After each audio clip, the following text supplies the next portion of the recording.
TV, huwag kang mag-vlog kung lobat ka. Ha? Saka ka mag-vlog pag ikaw ay nagsusolving, kasi alam naman nating nagsusolving yan si Sangkay TV. Kasi mana yan sa boss niya. Kung ang boss mo adik, matik na yan, pati tauhan adik na rin yan. Ha? Kaming mga Duterte, hindi kami bayaran. Loyal kami, handa kaming magpa-drug test dito mismo kasama ang aming Baby Sara Duterte at ang aming Ferdinand. Ha? Pero yung si Marcos, takot yan. Takot yan magpa-drug test kasi kahit hindi mo yan ipa-drug test, halata naman. Tignan mo naman kung paano magsalita pag in-interview. Grabe na yan. Grabe na itong Pangulo natin. Na? Grabe na. Tapos yung TV5 naman kung magbalita, fake news. Mga kupal ba kayong media?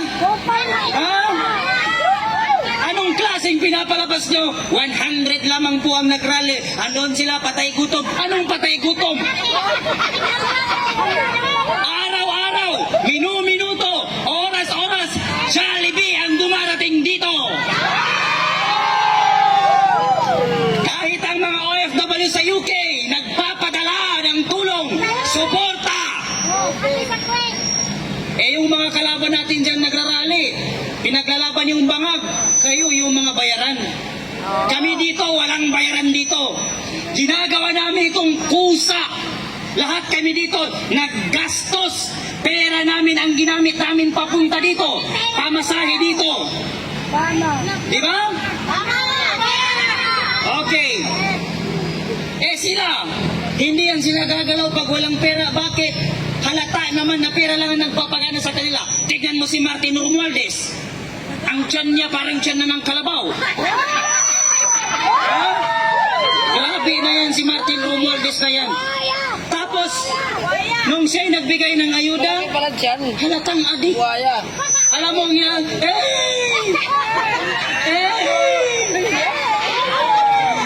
Martin Romualdez, napakakupal ng ginawa mong yan. Nakakahiya. Dapat ang sinabi mo, amen, hindi Grabe na yan. Grabe na yan. Diba? Tignan mo naman niya ang asawa ni BBM na parang zombie kung maglakad. Akala mo prinsesa kung maglakad. Hindi parang palakay, para talagang zombie na. Parang penguin talaga. May nalalaman pang pagaon-gaon. Robot naman parang penguin. Ha? Grabe na talaga. Kaya, tinatawagan ko ang mga kapwa ko mag-aaral, mapapublikong eskwelahan o mapaprivate. Halina't sumama. Sa rally tayo ay magtulong-tulong at ipakita natin sa sambayan ng Pilipino na kaya natin pabagsakin at pababain sa pwesto ang mga adik na nakaupo na mga crocodile na yan. Ha? Luzon, Visayas, Mindanao, Itbulaga. Ha? Nabudol tayo. Napakalaking pagkakamali. Kung hindi lang dumikit yang si BBM kay Sara Duterte, kahit kagawad man ang takbuhin yan, hindi man yan mananalo. Bakit? Tignan mo kung gaano sila kawalang hiya at kung gaano sila kawalang utang na loob sa Duterte. Noong namatay si Ferdinand Marcos, ilang presidente ang dumaan, yung tatay nilang yawa na yan hindi malibing-libing. Ngayon, naging presidente si Rodrigo Roa Duterte, ipinalibing ang kupal na tatay mo, Marcos. Ipinalibing ang tatay mo. Ngayon napalibing ang tatay mo at ikaw ang naging presidente ng Pilipinas. Wala ka mang utang na loob. Ikaw man yung unang bumira sa Duterte administration. Tignan mo ang pinagkaiba noong panahon ni Duterte at ngayong panahon ni Marcos. Nung nangampanya si Marcos, ang nanalo, taas noong nagsasabi ang 1 kilong bigas ay 20 pesos na lang. Ngayon siya ay naupo sa pagkapangulo. Ang 1 kilong bigas naging 60 pesos. Mas lalong mumahal, no? Tapos ano ang naging mura? Ang shabu, mura na ngayon. Shabu doon, shabu dito, shabu doon, red doon, shabu lahat. Bakit? Kasi bangag ang ating Pangulo, adik na adik pa rin ang pinamumunuan. At ang mga adik ngayon, hindi na sila natatakot. Tinatawanan lang nila ang presidente. Bakit nila tinatawanan? Kasi ang presidente mismo pag inu-question, tinatanong about sa mga problem ng community, ng bansa, kumakamot ng ulo. Kay walang alam. Mr. President, anong dapat nating gawin? Kasi sa Bicol, namamatay ang mga tao, nilulubog ng baha, abay, lumingon ang kupal. Ano bang dapat nating gawin? Ikaw ang presidente tapos hindi mo alam kung paano mag-solve ng community? Tama! Hindi mo alam kung paano magbigay ng solusyon sa mga pinamumunuan mo? Tama! Dapat pala ang ginawa mo, nag-farm ka na lang. No? Dapat yun na lang ang ginawa mo. Kasi hindi ka pala marunong mag-solve ng problema ng bayan. Kaya ang dapat mong gawin, bumaba ka na dyan sa pwesto sapagkat hindi kami titigil hanggat hindi ka bumababa sa pwesto. Ngayon, walang bayaran dito. Walang gutom dito. Tignan nyo naman ang mga tiyan namin, lumalaki na, lumuloko na ng Jollibee. Jollibee! Duterte tayo!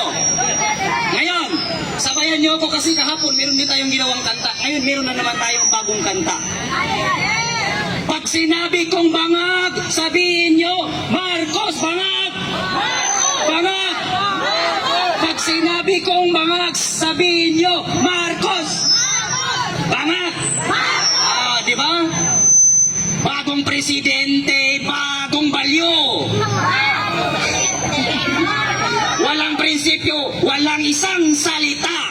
Si Marcos yan, si BBM, bangag na pangulo. Di ba? Noong panahon ni Tatay Digong, napakaganda na ipagmalaki mong isa kang Pilipino. Pero ngayon, nakakahiya na isa kang Pilipino dahil sa namumuno sa atin. Walang alam. First time pa lang na pagkaupo sa pagiging presidente ang ginawa, pumunta ng ibang bansa. Nakikasal pa dun sa kasal ng anak ni Sultan Bulkiah. Di ba? Paano kaya kung ang inabutan niya yung Marawi City? Di ba? Ano kayang gagawin niya? Pupunta sila ng New York City, magbabakasyon. Tingnan mo si Tatay Digong, anong ginawa? Pumunta ng Marawi, nakibarilan pa. Di ba? Tapos kung dumating ang COVID-19, doon mo makikita kung gaano katalino at kagaling ang namumuno sa ating bansa. Kung si BBM lang yun, sigurado ako, siya ang unang mamamatay ng COVID-19. Grabe naman. Kaya ito ang pananawagan namin sa inyo, Mr. President, at pati dyan sa kasama mong si Martin Romualdez, Tambaloslos, bumaba na kayo sa pwesto at kung maaari, humanap na kayo ng ibang bansa sapagkat hindi kayo nababagay dito sa Pilipinas sapagkat kayo ay isang malaking sagabal at malaking nagpapahirap sa ating bansa. BBM, naghihirap na ang ating bansa, naghihirap na ang mga Pilipino sa kahirapan na hindi mabigyan ng solusyon dahil sa inyong mga politika na mga buwaya. Kayo lang ang nakikinabang, kayo lang ang nagpapakasarap, kayo lang ang nagpapakasarap dyan sa gobyerno. Bumalik na kayo sa Hawaii. Natutulog kayo sa aircon. Ang mga tao natutulog sa lansangan. Kumakain kayo ng kung ano-ano. Tignan mo ang mga butante na bumoto sa'yo. Halos tain na ng aso ang kainin niya sa sobrang kahirapan. Bakit? Ang mga binuboto natin puro adik, puro kurap. congressman na yan, yang si Patwa na walang alam kung hindi. Yes or no? Yes or no? Pag nag-explain ka, no, yes or no? I-content kita dyan, content kita. Grabe naman, ipinatawag ka tapos pag nag-explain ka, no, yes or no lang ang answer. Ano yan? Grabe naman yan. Pumunta ka naman sa Senado, ganun din. No, Mr. President. Yes or no? Yes or no? Tapos ano ang nangyari sa kanila? Noong inimbestigahan nila si Tatay Digong, nabaliktad ang situation kasi sila ang naimbestigan, lalo na si Risa Ontiveros. No? Kaya wala pala siyang alam. Bakit ka pumasok sa Senado? Eh hindi ka naman abogado. Wala ka namang alam sa mga rules. Di ba? Wala kang alam. Tapos bigla kang magsisenador. Senador, anong gagawin mo? Magbilang ng mga butiki? No? Grabe na yan. Tapos isa pa itong si Raul Manuel na yan. Raul Manuel! Nananawagan kami sa iyo. Dahil ikaw daw ang representative ng kabataan. Kupal ka, Raul. Hinihingi namin sa iyo, tumigil ka na sa pag-recruit mo sa mga kabataan para maging PNP, para pumunta sa taas ng mundo at kalabanin at patayin ng mga pulis at ang ating mga kasundaluhan. Tapos kung maka-question ka at alam mo ang right mo, eh tignan mo yung TikTok niya, ay puro sayaw. Puro sayaw ang ginagawa ni Raul Manuel. Kaya Raul Manuel, dapat sa'yo ipakain sa pating. Diba? Dapat sa'yo ipakain sa pating sapagkat walang pakinabang ang sambayan ng Pilipino sa inyong lahat dyan na mga kurakot, mga crocodile. Manaman yan sila sa presidente nila. Di ba? Ngayon, ito ang last na sasabihin ko sa inyo. Pag ang isang tao galit kay Duterte, matik na yan, adik yan. Kasi ang galit kay Duterte, adik lang. Di ba? Pag ang Senado galit kay Duterte, adik yan. Kaya kung sino man ang galit kay Duterte, ako na nagsasabi sa inyo, matik na yan, adik kayo. Di ba?